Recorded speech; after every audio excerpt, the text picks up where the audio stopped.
Assalamualaikum warahmatullahi wabarakatuh. Halo teman-teman semua. Kembali lagi di Simpusada, suara inspiratif motivasi pelajar unggul.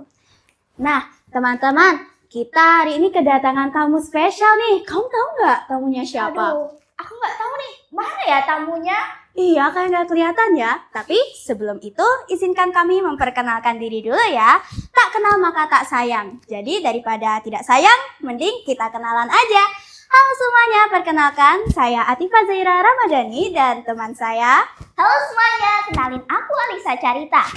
Oke, mana nih tamunya ya? Kok nggak kelihatan ya? Tamunya kok belum datang sih? Iya. Oke deh, kita sambut aja ya. Kak Meisha. Kak Meisha. Mana ya? Ya Kak Meisha. Wah ini nih. Halo bintang semuanya. tamunya. Halo Kak, silahkan duduk. Oke, Kakak bisa perkenalan dulu deh. Oke, halo semuanya. Perkenalkan, nama aku Meisha Bilbina Prihandini, akrab dipanggil Meisha. Salam kenal ya. Iya, salam kenal Salam Kak. kenal juga Kak. Oke, dengar-dengar nih teman-teman, Kak Meisha adalah seorang public speaker loh. Kamu tahu nggak? Tahu sih, karena Kak Meisha emang semulti talent itu. Nah, iya benar. Coba deh dari ceritanya Kak Meisha sendiri dulu ya. Gimana sih awal mula kakak terjun ke dunia public speaking? Iya. Kok bisa sih tiba-tiba jadi public Iya, speaker jadi gitu? Public speaker dan tertarik gitu sama public speaking. Iya benar. Oke, awal mulanya itu karena perlombaan sih. Jadi dari kelas 8 SMP itu aku udah mulai aktif ikut lomba, di mana lombanya itu terkhusus ke dunia public speaking. Jadi saat kelas 8 SMP itu aku mulai pertama kali nyoba lomba pidato bahasa Inggris pada saat itu. Walaupun aku tuh sebenarnya belum ada basic English yang bener-bener kayak se-fluent itu ya pada saat itu. Cuman ya aku pengen nyoba aja dan pengen apa ya, untuk coba-coba aja lah pada saat itu. Ternyata alhamdulillahnya itu menang. Alhamdulillahnya. Waktu itu juara 1, inget banget. Yang menyelenggarakan tuh remaja masjid di Masjid Al Amin situ. Jadi sekabupaten Jember. Iya. Terus dari itu tingkat kepercaya dirianku tuh kayak udah mulai meningkat tuh pada saat itu. Akhirnya aku mulai mencoba mengikuti berbagai lomba yang dimana itu khusus di public speaking. Jadi aku mencoba kayak storytelling, terus habis itu speech, pidato bahasa Indonesia, puisi. Jadi itu aku mulai explore dunia public speaking itu di sana gitu. Semakin lama semakin berkembang, terus akhirnya ada beberapa tawaran lah untuk diundang menjadi public speaker di beberapa event yang membuat aku jatuh cinta pada dunia public speaking hingga titik ini, seperti itu. Wah, oh ya Kak, pertama kali ikut itu deg-degan nggak Kak? Deg-degan banget dong tentunya, siapa coba yang gak nervous kan ya? Iya. Kayak baru pertama kali ikut lomba, terus lombanya ngomong lagi di depan orang, di depan iya. publik gitu kan. Apalagi kayak kalau orang belum fluent ngomong gitu di depan orang tuh pasti nervous tuh ada. Cuman ya kalau nggak nyoba rasanya nyesel juga ya kan. Iya. Daripada nggak nyoba ya udah nyoba aja terus memberanikan diri seperti itu. Nah, terus cara kakak ngilangin rasa deg-degan tuh gimana pas mau tampil? Iya. Cara ngilangin rasa deg-degan harus dipaksa sih sebenarnya. Iya harus dipaksa karena nervous, deg-degan tuh menurut aku wajar ya. Itu tuh perasaan manusiawi. Gak apa-apa dirasakan aja gitu. Menurut aku tuh ya normal juga, apalagi umur-umurnya masih belasan tahun kan saat itu. Kita belum ada pengalaman apa-apa, jadi cukup dirasakan, dinikmati, di-enjoyin aja. Cuman apa ya, pengalaman by pengalaman aku rasa nervous atau deg-degannya itu sudah mulai berkurang karena kita jadi tahu how to handle it gitu dengan baik, benar. seperti itu. Oh ya, berarti semua orang ini punya rasa nervous sendiri ya guys. Iya. Sebelum tampil itu pasti kayak, waduh, Jadi ada yang takut lupa gitu Itu ya. manusiawi banget. Nah, kata Kak Meisha itu manusiawi banget. Tapi untungnya ya Kak Meisha ini bisa menghadapi seluruh rasa nervousnya dia itu. Oke Kak, jadi mau tanya nih, di sekolah kakak mengikuti organisasi gitu nggak? Atau ekstrakurikuler nih yang mendukung kakak untuk public speakernya juga? Ikut dong, dari SMP ikut sebenarnya. Wow, Kalau keren. di Sepada ini aku tuh ikut OSIS kan waktu itu. Wow, karena OSIS ternyata ternyata ya. Aku ikut OSIS waktu itu jadi wakil koordinator di Segbit OP3 pas Wow. SMP ini di Spada, terus juga dulu ada jurnalistik kan, Iya, Beta Spada ada. masih ada sampai Masih sekarang. ada. Masih ada. Oke, aduh maaf lama banget angkatan lama ini. Terus jurnalistik kalau di Spada, habis itu kalau di Semasa di SMA 1 Jember itu aku udah mulai upgrade mengikuti organisasi di luar sekolah. Waktu itu aku ikut Forum Anak Jember dan kebetulan menjabat sebagai ketua 1 di Forum Anak Jember. Terus juga ikut ada organisasi lingkungan kayak Green Youth Movement, Green Generation Indonesia. Jadi ada beberapa organisasi yang aku ikuti semasa di sekolah SMA gitu. Tapi dari organisasi-organisasi itu tentunya sangat berdampak sih bagi aku pribadi karena selain menambah relasi, selain menambah networking dan lain sebagainya, public speaking itu jujur sangat mempengaruhi gitu loh. Soft skill yang aku rasakan itu aku dapatkan gitu dari organisasi-organisasi ini. Contohnya Forum Anak Jember itu tadi. Jadi di Forum Anak Jember ini sebagai anak-anak gitu ya, jadi kita harus menyuarakan aspirasi gitu ya untuk menyalurkan aspirasi anak-anak di Kabupaten Jember agar didengarkan oleh pemerintah, dan dari sana itu banyak ikut acara-acara gitu, event-event itu, dan akhirnya ya public speakingnya terasah juga dari sana gitu. Berarti kakak ini juga bisa membagi waktu dengan baik ya? Alhamdulillah. Gimana sih kak tips bagi Iya, waktu bagi yang... waktu kalian itu susah banget sih. Iya, kan kakak juga ikut organisasi nih di sekolah, Mm-mm. di luar juga ikut, belum juga tugas-tugas yang banyak banget ya Tugas yang dari banyak guru. banget. Iya, gimana nih kak? Jujur emang awal-awal tuh agak sulit ya, karena untuk multitasking tuh nggak semua orang bisa gitu. Jadi kalau aku to-do list biasanya, jadi aku kayak mencatat kayak jam segini aku harus ngurus ini, jam sekian sampai jam sekian aku harus ngurus ini. Jadi misal kalau ada, biasanya acara organisasiku tuh aku harus ngurus tuh setelah pulang sekolah. Jadi setelah pulang sekolah tuh bukannya di rumah tapi malah rapat gitu. Rapat sampai malam. Habis itu besoknya ternyata ada ujian. Jadi kayak ya habis pulang dari rapat organisasi, aku ya harus belajar lagi gitu, belajar apa buat ujian besok harinya. Capek iya, tapi aku rasa gak ada salahnya juga gitu loh selagi masih muda untuk explore apapun itu tuh penting gitu. Berarti gara-gara ikut organisasi ini kayak merasa nginep di sekolah gak sih? Di sekolah ya. Terus nih kak, selain public speaking, kan mulai tadi kita membahasnya tentang public Public speaking. speaking. Iya. Nah, itu selain public speaking kakak ikut apa ya, kegiatan lain gitu Iya, nggak? Kan kegiatan tadi selain ada organisasi juga. jurnal- ada jurnalistik speaking, kan ada tadi. jurnalistik. Nah, selain itu ada apa lagi kak? Mungkin lomba-lomba di luar kayak Iya, non akademik, iya. Terus olimpiade mungkin. iya, benar. Oke, kalau semasa di SMA itu aku benar-benar explore semuanya sih. Jadi akademik, non akademik tuh alhamdulillah aku coba. Kalau di non akademik ya kayak dance. Kalau di SMA 1 Jember tuh kan nama ekskulnya Katara ya. Jadi aku tuh ikut dance modern pada saat itu. Lalu ada itu nggak tahu event DBL nggak? Tahu banget. Oh my god. Iya. Tahu dong. Jadi semasa di dance ini aku tuh ikut dance DBL itu mewakili SMA 1 Jember pada saat itu.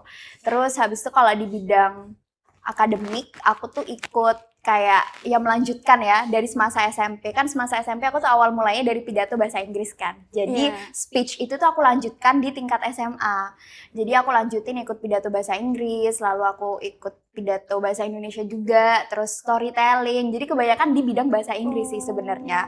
Terus aku juga explore di bukan organisasi sih, tapi event-event yang kayak ada kaitannya tuh kayak nggak sekedar pelajaran gitu. Contohnya parlemen remaja, DPR RI. Ya, alhamdulillah aku kepilih waktu itu mewakili Dapil 4 Jawa Timur. Lalu selain parlemen remaja juga ada seperti duta-duta.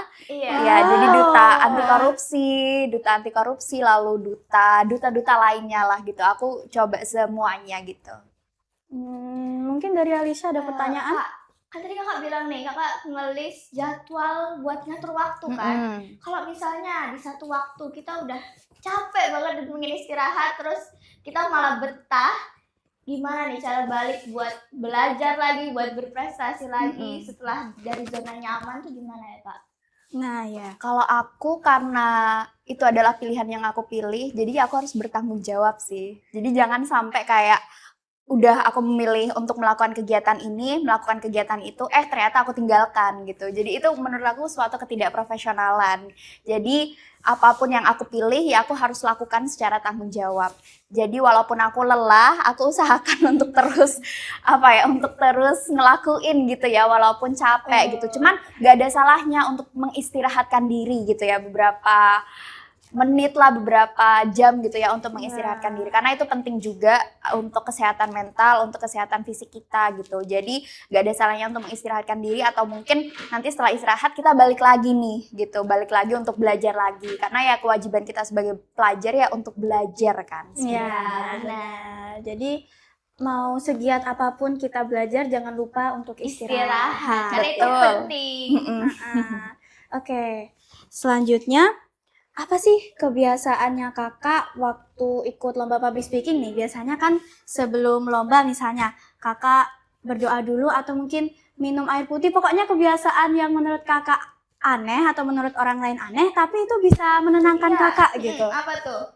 Apa ya, mungkin karena tentang public speaking, jadinya kan kunci utamanya ada di mulut ya. Iya. Jadi sebelum tampil, aku biasanya kayak mempelajari teknik kayak ngomong A, I, U, E, O gitu. A, I, U, E, O, atau kayak semacam teknik agar mulutnya tuh lemes gitu. Jadi saat tampil, saat berbicara di depan halayak publik, itu tuh kayak nggak ada kata yang kepleset gitu. Jadi semuanya tuh sudah tertata rapi, terus juga mungkin mengingat-ingat sedikit ya, mengingat-ingat kembali materi yang sudah dipersiapkan sebelumnya, seperti intonasi apa yang harus disampaikan, artikulasinya bagaimana agar para pendengar itu bisa menikmati, enjoy juga, juri ya terutama ya, karena perlombaan ya, juri. Jadi kuncinya di juri. Jadi ya aku harus bisa membuat juri ini seterpukau itu dengan penampilanku gitu. Biasanya di teknik mulut kalau aku. Oh, berarti mainnya di ini ya kak, mulut ya? Latihan, kayak artikulasi ya? Artikulasi, Oh ya iya, gitu. iya biasanya juri ini yang paling teliti ya. Jadi salah dikit, wah gitu udah ketemu itu. Jelas sedikit artikulasinya, aduh. Iya, jadi benar-benar teliti ya dan harus diperhatikan sekali. Mungkin Alicia ada pertanyaan lagi? Nah kak, sekarang kan kakak nih profesinya bisa dibilang jadi public speaker kan? Nah, Dulu pas kecil tuh kepikiran gak sih jadi public speaker? iya atau kayak dulu itu pengen jadi apa ya misalnya jadi perawat gitu. Kok tiba-tiba ke public Sekarang jadi speaker public gitu? speaker Iya. Sebenarnya nggak kepikiran ya tentu. Tapi kalau cita-cita dari mungkin cita-cita dari SMP kali ya ngomongnya ya. Aku tuh dulu pengen banget jadi diplomat. Dan itu diplomat mengarah ke public speaking gitu kan sebenarnya. Ada hubungannya. Jadi kayak aku ya coba mempelajari dunia diplomat itu ya dengan cara mulai berani ngomong sih, mulai berani ngomong di depan publik, mulai berani mengasah skill public speaking itu tadi. Tapi kalau ditanya apakah pernah expect gitu ya untuk jadi public speaker, tentu enggak, karena bisa di titik ini aja kayak suatu hal yang unexpected gitu. Jadi pengalaman kayak di titik ini tuh dari pengalaman by pengalaman yang aku pelajari seperti itu. Oke kak. Nah di sini kan kakak ada ikut akademik seperti lomba-lomba tadi kan, kayak ada olimpiade juga. Iya. Terus kalau non akademik kan kayak dance, terus dance. public speaking Iya, ini public termasuk speaking. soft skill juga kan. Iya. Nah gimana sih cara kakak menyeimbangkan prestasi akademik dan non akademiknya kakak? Kalau cara menyeimbangkan prestasi, tentu karena aku lagi-lagi ya, kayak prinsipku tuh aku pengen coba explore everything gitu loh. Iya. Kayak aku tuh pengen nyoba segalanya. Jadi nyanyi tuh juga iya aku sebenarnya. Wow, Jadi nyanyi. Jadi aku suka nyanyi. Walaupun aku kayak nggak pernah ikut lomba nyanyi, tapi ada beberapa event yang mengundang organisasiku itu diharuskan menampilkan suatu pertunjukan dan aku jadi bagian untuk menyanyi gitu, karena aku juga suka menyanyi. Terus kalau dance itu juga, kebetulan kalau dance tuh aku sebenarnya dari TK, dari SD. Iya, dari SD sudah menari gitu. Jadi itu aku jadikan sebagai hobi juga. Selain hobi ya aku jadikan untuk apa ya skill yang aku bisa lanjutkan untuk mengikuti kompetisi. Kalau akademik kayak itu tadi, kayak Olimpiade tuh juga iya, kayak cerdas cermat itu aku juga kemarin sempat ikut. Terus habis itu ya public speaking kayak gitu-gitu. Dan cara menyeimbangkannya apa ya? Kayak mungkin kadang tuh ada gitu loh event atau kompetisi itu tuh bebarengan kadang. Itu tuh akademik non akademik gitu. Nabrak ya Kak. Iya nabrak gitu. Cuman ya aku berusaha untuk sebisa mungkin lebih ngasih waktu yang seimbang gitu ya. Jadi tuh pernah ada momen kayak ada dance DBL, terus habis itu aku tuh juga ada event parlemen remaja saat itu, terus aku juga harus take video duta SMA. Jadi tuh aku tuh kayak membagi waktu gitu loh. Mungkin aku sampai jam segini latihan DBL dance, terus jam segini latihan untuk take video duta SMA, jam segini tuh untuk persiapan apa Olimpiade dan lain sebagainya gitu. Jadi harus aku bagi rata agar apa ya akademik dan non akademik ini bisa seimbang gitu, karena puas juga tentunya kalau bisa menyeimbangkan keduanya gitu loh sebagai pelajar apalagi gitu ya kan ya, soalnya kan kayak di bawah have fun kan. Iya di bawah have fun sih, Have fun aja. have fun tapi capek ya. Have fun tapi capek sebenarnya gitu. Nah Kak, dari banyak pengalaman Kakak ikut lomba non akademik, ikut lomba akademik dan lain-lain, itu pengalaman paling berkesan yang ada di hidup Kakak itu apa Kak? Iya, yang memorable maupun itu kejadian yang seru atau mungkin ada yang memalukan gitu ya nggak apa-apa, yang paling diinget-inget aja gitu. Oke. Kalau pengalaman yang paling berkesan tuh ketika aku tuh bisa memberikan dampak gitu ke masyarakat gitu. Oh iya. Bener-bener bisa memberikan pengaruh gitu ke teman-teman. Jadi kayak kadang aku kan suka upload di media sosialku juga gitu ya, kayak tentang gimana caranya aku terjun ke dunia public speaking, terus kegiatan sukarelawan, volunteer kayak gitu-gitu kan aku sering ikuti juga, dan itu aku publish di media sosialku. Beberapa orang itu merasa terinfluence, merasa termotivasi gitu karena kegiatan yang aku ikuti. Jadi dari sana itu aku merasa terkesan gitu dengan ternyata kegiatan-kegiatan yang aku ikuti tuh bisa loh membawakan dampak positif bagi sekitar gitu. Gak cuma ke masyarakat tapi ternyata teman-teman deketku tuh juga kayak merasa termotivasi untuk ikut hal-hal semacam itu gitu, dan sampai tanya kadang kayak tips and triknya gimana, terus habis itu gimana caranya bisa ngomong dengan lancar dan gak nervous gitu ya di depan halayak publik. Jadi aku merasa terkesan dari situ. Ternyata dari kegiatan-kegiatan yang awalnya cuman aku iseng gitu ya untuk ikut, itu tuh bisa membawa banyak orang gitu untuk tergugah dan mengikuti kegiatan positif juga seperti itu. Berarti ini tuh berawal dari iseng dan explore banyak hal dan ternyata bisa jadi seperti Kak Meisha ini yang sekarang ya guys. Multi talent. Amin. Amin. Wih keren banget gak sih? Oh ya Kak, pasti kan dari banyak perlombaan atau organisasi yang Kak Meisha ikuti tuh pasti kayak seru dan banyak yang menantang juga. Nah, apa sih motivasi di balik kegiatan itu semua yang Kakak pakai untuk terus maju dan terus melangkah untuk melatih skill-skillnya Kakak? Iya. Apa ya? Prinsipku tuh emang dari awal tuh aku pengen nyoba segalanya. Lagi-lagi ya guys. Selagi masih muda, tolong dicatat. Kita harus nyoba segalanya. Agar apa? Agar kita tahu passion yang kita suka tuh apa gitu. Goals di dalam hidup kita itu apa, minat dan bakat kita itu apa gitu. Karena kalau masih remaja gini sebenarnya masih bias dan abu-abu ya. Kayak kita tuh sebenarnya suka apa sih? Tujuan di hidup kita tuh apa sih gitu. Jadinya selagi kita masih bisa mencoba berbagai hal, cobalah gitu. Walaupun kalian sebenarnya takut gitu ya, walaupun kalian sebenarnya kayak merasa malu gitu, tapi sadari lebih sakit gitu penyesalan di kemudian hari ketika kalian tidak mencoba gitu ya kan, daripada nyesel misal karena kalah itu nggak masalah gitu loh. Yang penting kalian kan sudah nyoba ya kan, sudah mencoba gitu. Jujur dari pengalamanku, aku juga gak selalu menang gitu. Aku juga gak selalu ada di atas. Aku tuh banyak juga kegagalan-kegagalan yang aku lewati dari perlombaan A, B, C, sering kalah juga gitu. Tentunya ya sedih iya, kesel iya, kadang kecewa sama diri sendiri iya, karena Iya. kenapa sih kok nggak bisa menang gitu ya kadang. Tapi justru dari hal-hal itu bisa menjadi bahan evaluasi, jadi bahan introspeksi diri dan batu loncatan gitu ya untuk be a better person gitu for the better future gitu ya kan. Wow. Wah, sangat memotivasi Iya, banget ya, motivasi Kak. banget. Kayaknya Iya. kita berdua termotivasi nih. Iya, jujur saya terharu sih Kak. Iya. Ya, terharu banget. Nah, terus motivasi utamanya apa sih Kak? Motivasi Dari- utama. Iya, intinya lah gitu deh. Iya, Intinya. intinya motivasi terus ya. Iya, motivasi terus. Ya biar Eh, termotivasi. Iya. Kalau motivasi utama di hidup aku tuh apa ya guys?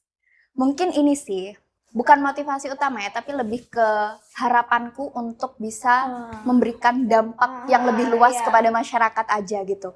Jadi Iya. dengan bisa memberikan dampak positif yang lebih luas ke masyarakat, aku rasa hidupku tuh jadi useful, aku berguna gitu loh. Iya. Jadi Iya, gak iya, sekedar iya, siap. cita-cita atau harapan semata, tapi bisa membawa impact yang begitu signifikan gitu bagi masyarakat di luar. Karena dengan kehadiran kita, orang-orang tuh ternyata banyak yang membutuhkan gitu loh. Mungkin aku bisa cerita nggak kayak salah satu pengalamanku? Boleh dong Kak, boleh. boleh. Oh boleh. Kenapa nggak boleh? Oke, jadi karena aku di Forum Anak Jember, Iya. itu tuh kita tuh sering yang namanya kayak pergi ke sekolah-sekolah SD di mana itu kayak tempatnya sering di pelosok gitu, di daerah-daerah pelosok. Oh. Jadi bukan di daerah kota. Dan dari kegiatan-kegiatan seperti mengunjungi anak-anak SD yang ada di daerah pelosok, terus habis itu trauma healing dan lain sebagainya, aku tuh sebenarnya mendapatkan banyak sekali manfaat dari situ. Kayak pikiranku menjadi lebih terbuka, jadi open minded gitu.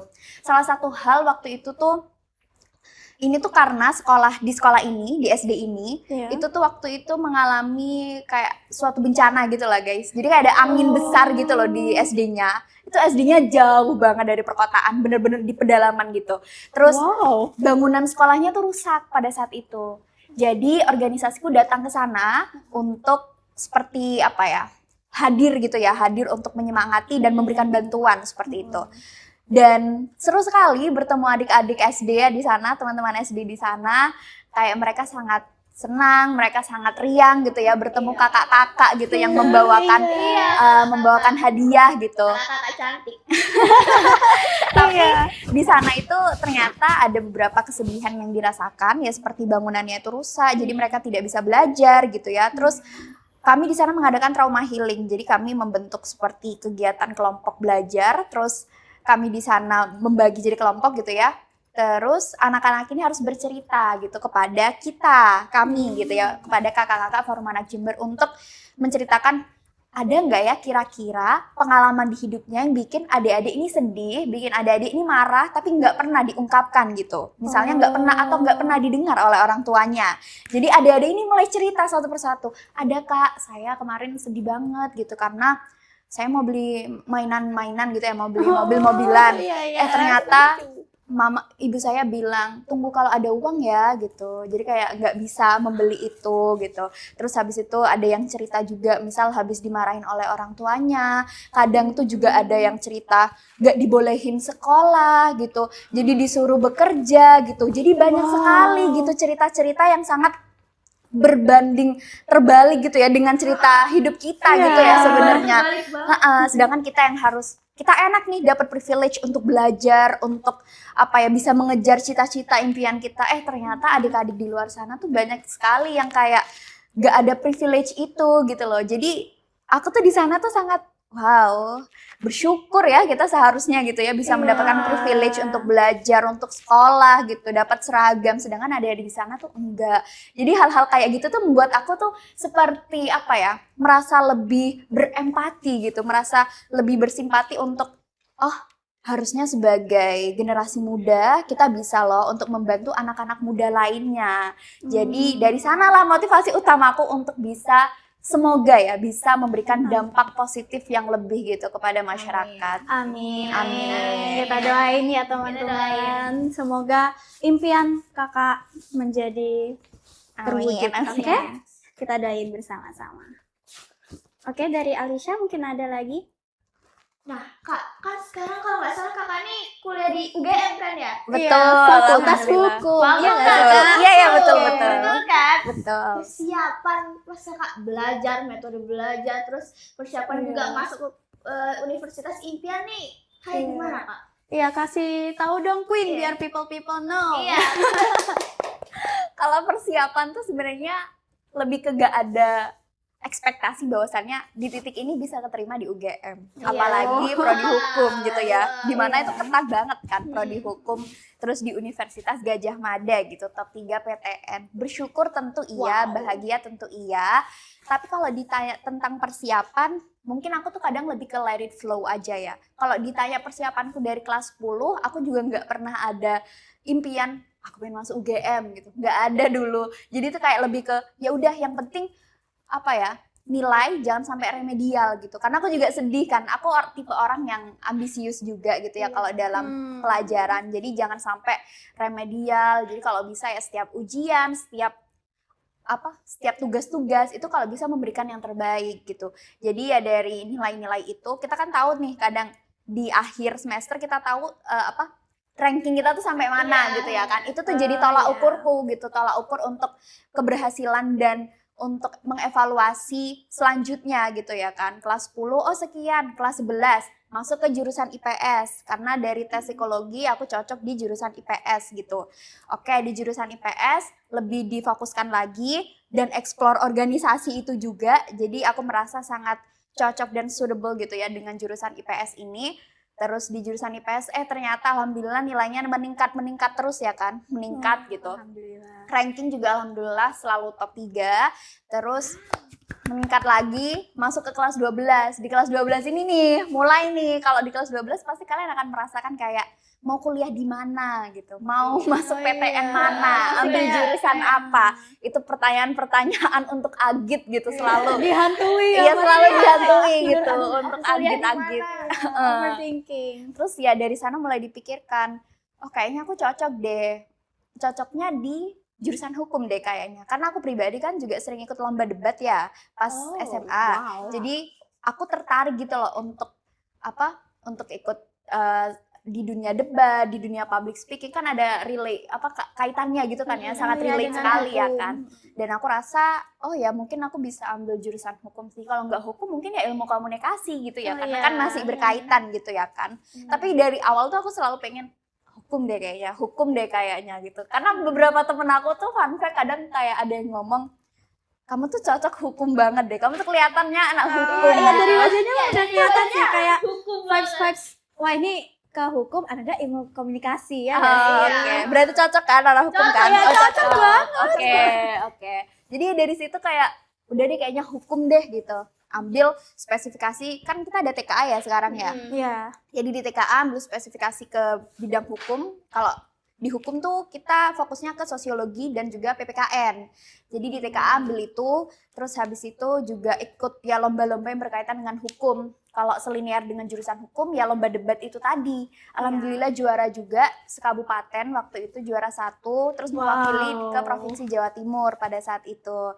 Sudah nih, terus terkait dengan PTN. Aduh, kok pengen ya sebenarnya di UI, pengen ya di UGM. Siapa sih yang nggak pengen ya kan? Iya, Siapa sih siapa yang nggak yang pengen? Siapa yang nggak pengen ya Di kan? Universitas impian. top ya. Iya, Top-top. betul. Terus pilihanku jatuh kepada UGM, alhamdulillah. Terus ya di SNBP. Di SNBP aku daftar dan memilih pilihan tunggal, yakni jurusan hukum Universitas Gajah Mada. Dan alhamdulillah bulan kemarin SNBP itu alhamdulillah warna biru. Selamat dikatakan lolos. Salam biru. Biru. Hidup biru. Oke, ini kan mulai tadi motivasi untuk kakak sendiri kan. Gimana kalau motivasi untuk teman-teman yang Iya. menonton? Mungkin untuk membangun mereka untuk terus maju juga nih kak. Biar Kasih jadi mereka kayak motivasi kakak juga. nih. Iya. Aduh, apa ya? Aku juga bingung deh. Tapi untuk teman-teman ya, mungkin teman-teman di luar sana, jangan takut untuk mencoba sih. Itu tuh sebenarnya kalimat simple ya, tapi itu sangat bermakna loh. Kalau kalian itu takut untuk mencoba duluan, kalian tuh nggak bakalan tahu loh kesempatan emas apa aja yang ada di luar sana gitu. Jadi kalau dari awal udah takut, dari awal sudah seperti meremehkan potensi diri, kalian tuh nggak bakalan menemukan gitu loh hal-hal indah di luar sana yang belum kalian pernah explore, yang belum pernah kalian coba gitu loh. Jadi dengan kalian mencoba gitu ya, mencoba untuk berani, mencoba untuk berbicara, mencoba untuk bertindak, kalian tuh akan menemukan gitu loh skill-skill apa yang ternyata, oh aku punya loh potensi seperti ini, aku punya loh, ternyata aku bisa loh ngomong di depan banyak orang, ternyata aku bisa loh ikut lomba atau olimpiade matematika. Itu kan semuanya berawal dari mencoba ya kan. Iya. Kalau kita gak mencoba, kita gak bakalan tahu gitu loh hasil akhirnya tuh apa. Masalah menang atau enggak itu tuh seperti bonus gitu. Yang penting itu prosesnya, proses selama kita belajar, proses selama kita menyusunnya, proses selama kita mengerjakannya gitu. Dari proses itu tuh yang membuat kita itu berkembang. Dan that's a part of growing up gitu loh teman-teman. Jadi masalah menang kalah itu bonus akhir. Yang penting kalian tuh sudah mencoba. Karena kalau nggak mencoba, kalian nggak bakalan menemukan berlian-berlian yang dimana itu tuh bisa kalian miliki gitu loh di luaran sana, seperti itu. Oke, berarti intinya tuh jangan takut untuk mencoba ya. Betul. Karena di luar sana masih ada kesempatan-kesempatan yang masih bisa kita coba. Masalah Betul. menang kalah itu bonus kan, Kak? Bonus. Iya, yang penting adalah prosesnya. Enjoy the process ya, guys. Oke.